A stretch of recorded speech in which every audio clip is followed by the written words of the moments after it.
Nous en venons à la fin de la discussion générale. Monsieur le rapporteur, vous souhaitiez vous exprimer. Madame la ministre, chers collègues, je note quand même quelques tonalités différentes, fort heureusement. En gros, il y a le groupe de ceux qui, finalement, nient toute discrimination. Je mettrai M. Masson, Mme Ménard, Mme Catherine Hausson à l'instant, ou Mme Wiśniewski, ce qui m'a un peu déçu, et qui, en plus, essayent de nous enfermer, finalement, démagogiquement, dans un réflexe anti-flic. Bon, je l'ai déjà dit à M. Masson, mais je lui répète ici dans l'hémicycle, que venant par exemple d'un parti qui a soutenu M. Sarkozy, supprimant 13 000 policiers, la police de proximité, des budgets pour la police, sachez que quelque part, je trouve que c'est un peu fort de café et c'est un peu insultant vis-à-vis des forces de police que vous dites ici non pas représentées, mais dont vous feriez le porte-parole. À vous entendre, en fait, en réalité, vous jouez un jeu démagogique parce que vous essayez de convaincre la police qu'elle serait une forteresse assiégée, incapable d'évolution. Avec des gens comme vous, je vous assure que le grand plan de formation de Jox en 83 ne serait jamais passé. Parce qu'on aurait considéré que ce serait insultant vis-à-vis de la police de considérer à l'époque qu'il fallait un grand plan de formation. Madame Wiśniewski, je vous ai écouté tout à l'heure, je ne sais pas si vous êtes encore là, non, dommage, parce que quand même c'est aussi fort de café, de la part d'une ancienne magistrate, d'expliquer que c'est normal que des jeunes, et je l'ai dit, c'est des jeunes la plupart du temps qui répondent à un profil noir ou maghrébin, que ces jeunes-là seraient plus contrôlés de manière normale parce qu'il y aurait trafic de drogue. Alors là, vous donnez en plus un argument quand j'explique que justement les motifs sont généraux.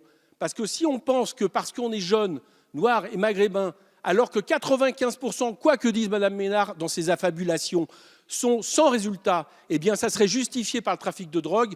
Moi, Mme Wiśniewski, j'appelle ça effectivement un argument de discrimination et je suis très déçu pour ma part que vous l'utilisiez. Je voudrais répondre à mes autres collègues qui, je mettrai à part évidemment, et je remercie Nouvelle Gauche et le groupe GDR de leur soutien, mais aux autres collègues qui, au moins eux, y compris Mme la ministre, n'ont pas sous-estimé qu'il y avait problème. En tout cas, n'ont pas nié qu'il y avait problème, l'ont sous-estimé parfois, et ce qui, à mon avis, renvoie, je pense, au fait que nous ne vivons pas dans le même monde que les victimes de ces contrôles au faciès. Et j'ai bien dit nous. Madame la ministre, vous dites, oui, il y a toujours des discriminations, mais vous énumérez les dispositifs. Moi, je ne comprends pas. Parce que vous énumérez des dispositifs qui étaient, par exemple, antérieurs aux déclarations de votre candidat, M. Macron, pendant la campagne électorale. Donc, si vos dispositifs fonctionnaient, pourquoi M. Macron dit tout d'un coup qu'il y a trop de contrôles et qu'ils sont discriminatoires? C'est bien parce qu'il y a un problème avec le fait que les dispositifs qui ont été prévus, je le rappelle, en échange des promesses de M. Hollande sur l'instauration du récépissé, eh bien justement, ne sont pas suffisants. Vous continuez, Madame la ministre, avec, si je suis méchant, je dirais une contre-vérité, et comme je ne le serais pas, je dirais une erreur, votre analyse sur la Cour de cassation 2016. Non, Madame la ministre, vous vous trompez. La Cour de cassation, les arrêtés de la Cour de cassation de novembre 2016 ne terminent pas en expliquant que c'est à personne contrôlée de devoir justifier qu'elle a subi un acte discriminatoire. C'est l'inverse. C'est exactement l'inverse. Et pour preuve, c'est qu'en plus, la Cour de cassation estime, pourquoi c'est l'inverse, que c'est extrêmement difficile pour une personne qui est contrôlée de faire la preuve de la discrimination, ne serait-ce que parce que quand vous êtes contrôlé et que c'est évidemment individualisé, il est très difficile, ne pouvant vous référer à des statistiques globales, de montrer qu'en réalité, vous n'êtes pas le seul dans ce cas, mais vous appartenez à tous ceux qui ont 20 fois plus de chance, 20 fois plus de malchance plutôt, d'être contrôlés parce qu'ils ne sont pas blancs de peau dans ce pays. Vous parlez des motifs et vous nous dites, quand dans les motifs plausibles, c'est également le député lui dit, on nous dit ça contient le caractère objectif et individualisé. Là encore, vous parlez de la jurisprudence, mais je suis désolé, la jurisprudence n'est pas aussi précise que ça. Je cite la jurisprudence. Elle a ainsi admis que constitue une raison plausible désignant une personne à la force publique le fait pour une personne de changer de direction de trottoir à la vue des agents de police, de marquer un temps d'arrêt et une gêne manifeste au passage d'un véhicule de police ou enfin de tenter de dissimuler au passage des policiers. En revanche, n'a pas été analysé comme désignant une personne publique, une personne à la force publique, le comportement qui consiste à marquer un temps d'hésitation à la vue de la police et à brusquement accélérer le pas, ou le fait d'exécuter un brusque demi-tour à la vue de la police. On voit bien que tout ça est très vague, très flou. Et moi, je vous incite à une chose, c'est que si vous pensez qu'en réalité, le terme plausible devrait contenir le caractère objectif et individualisé. Pourquoi ne pas le mettre dans ces cas-là dans la loi? Au moins, les choses seraient clarifiées. On nous dit c'est beaucoup de temps passé. Bon, enfin, là je ne comprends pas bien. Puisque nous vous prouvons, et nul ne le conteste ici, que la plupart de ces contrôles ne débouchent sur aucune élucidation. Alors là, quel temps gâchis! Quel gâchis de temps! Et je ne comprends pas une autre chose. On nous parle de complexité. Mais enfin, bon, vous venez de voter une loi, chers collègues, qui rend toujours plus complexe le travail de tous les autres fonctionnaires, en leur demandant toujours plus d'arguments pour prouver qu'il y a une mauvaise foi de la part du contrevenant. Et là, aussitôt qu'on parle de police, il serait impossible de demander non pas plus de complexité, mais un papier, un seul papier, parce que c'est la seule procédure qui ne donne pas lieu à un papier. Et j'ai expliqué tout à l'heure en quoi, à certains moments, elle pouvait occasionner autre chose qu'un contrôle, mais également des palpations et des fouilles. Vous dites, il y a le code de déontologie. D'abord, les phrases sont très principielles. Deuxièmement, ça ne tient pas compte des recommandations orales. Ensuite, et vous le savez aussi, vous parlez des plateformes IGPN, IGN qui permettraient aux citoyens justement d'aller porter plainte. Mais là, alors là, franchement, c'est de ne pas comprendre la réalité sur le terrain.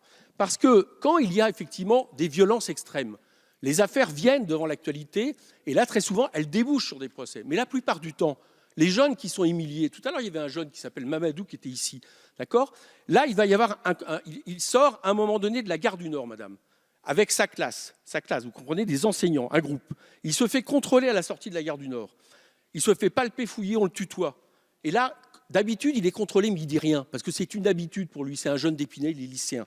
Et là, figurez-vous, là, il se dit quand même, c'est pas possible. Devant mes copains, c'est vraiment trop de me faire humilier, de me faire faire. Alors, il commence à dire, mais pourquoi vous me contrôlez? Et là, ça commence à se durcir. Heureusement, l'enseignante arrive. Bien. Je vous dis ça pourquoi? Parce que figurez-vous que il va y avoir enquête, il va y avoir plainte posée, parce que les enseignants ont proposé aux jeunes de poser plainte.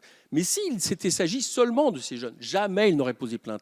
Pourquoi? Parce que pour un jeune qui est humilié en permanence dans les quartiers, et c'est vrai qu'il y a des jeunes humiliés en permanence dans les quartiers, non pas à cause de tel ou tel policier, mais à cause du système que vous continuez à prolonger en ne permettant pas le récépissé, eh bien, ils ne vont pas aller jusqu'à imaginer d'aller en commissariat où éventuellement il y a un policier avec qui ils ont des problèmes pour poser plainte contre ce policier, et par rapport à quelque chose qui est tellement fréquent pour eux qu'ils n'ont même plus confiance dans la justice. Et quant à la plateforme IGPN, vous savez très bien qu'il y a eu 294 utilisations seulement de cette plateforme en 2014, tellement elle est compliquée. Donc oui, il faut autre chose. Et cette autre chose, justement, ça serait le fait d'instituer quelque chose de tout simplement normal qui fait qu'un policier soit effectivement obligé d'écrire pourquoi il met le motif. Et dans le jeune Mamadou, ça aurait été utile, madame la ministre. Vous savez pourquoi? Parce que là, il y a des avocats qui se mêlent de l'affaire. Et vous savez ce qu'ont répondu vos services? Ils l'ont arrêté à la sortie de la gare du Nord, avec sa classe, parce qu'à la sortie du Thalys, il y a des dangers terroristes ou de trafic de drogue. Excusez-moi, mais là, on est sur tout autre chose qu'une raison objective et individualisée. Parce que, évidemment, quand vous sortez avec une classe, on peut penser que vous n'avez pas grand-chose à voir avec un terroriste et que là, on est bien sur un contrôle absolument sans motif. Et il y en a, malheureusement, comme ça, des dizaines de milliers dans le pays qui ne trouvent aucune suite.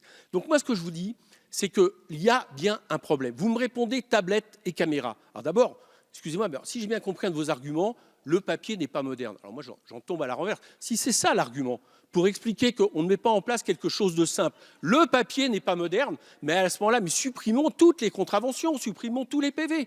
Bon, vous nous proposez tablette et caméra, mais vous savez très bien, et il n'y a pas de problème, il y a une expérimentation actuellement. La caméra, elle est enclenchée par le policier. Elle filme uniquement la personne contrôlée. Donc, elle ne permet pas aux personnes qui sont contrôlées de pouvoir éventuellement réagir par rapport à un contrôle qu'elles estiment injustifié. Là, le récépissé le permet. Mais pourquoi pas? Vous faites l'expérience des GoPro. En quoi cela vous pose un problème que dans quelques villes, on expérimente le récépissé et qu'ensemble, entre les gens en tout cas qui pensent qu'il y a un problème, j'ai entendu que vous le pensez, on se réunisse pour juger quelle est la meilleure façon et la meilleure manière de faire. C'est pas très compliqué, ça coûte rien, c'est pas cher. Et donc à partir de là, je ne comprends pas, parce que chacun utilise des arguments, j'entends. Il y a des gens qui nous disent ça fait des fois et des fois qu'on le présente. Pas tant que ça. C'est la première fois que c'est présenté en tant qu'expérimentation, mais vous nous dites ça fait beaucoup de fois et c'est un vieux débat. Tranchons-le, et tranchons Faisons-le par une expérimentation. Vous nous dites sans arrêt, chers collègues, il y a des missions, il y a des expérimentations, on va les attendre. Eh bien, faisons-en une sur quelque chose qui est attendu par beaucoup de monde. Et je vous assure que c'est un geste qui est attendu par beaucoup de monde. Des centaines de milliers de jeunes dans les quartiers populaires. Et ce n'est pas remettre en question la police, les policiers. Mais c'est de dire que oui, là, il y a un système qui ne fonctionne pas. Et on a le droit, à un moment donné, par rapport à l'administration policière, et je pense que ce serait positif pour elle de dire qu'un système ne fonctionne pas. Donc j'espère au moins, après cette intervention, que vous rejetterez au moins la motion de rejet de façon à ce qu'on puisse continuer le débat. Quant à Madame la ministre, je terminerai là-dessus. Vous avez dit la méthode d'expérimentation que vous proposez n'est pas satisfaisante par ville, etc. On veut bien l'entendre, mais amendez le texte. Il n'y a pas de problème, amendez-le. On est prêt à le faire, à vous écouter et à faire en sorte d'avancer ensemble. Croyez-moi, beaucoup de gens attendent ça, y compris dans la police, contrairement à ce que nous disent certains ici. Je vous remercie, monsieur le rapporteur.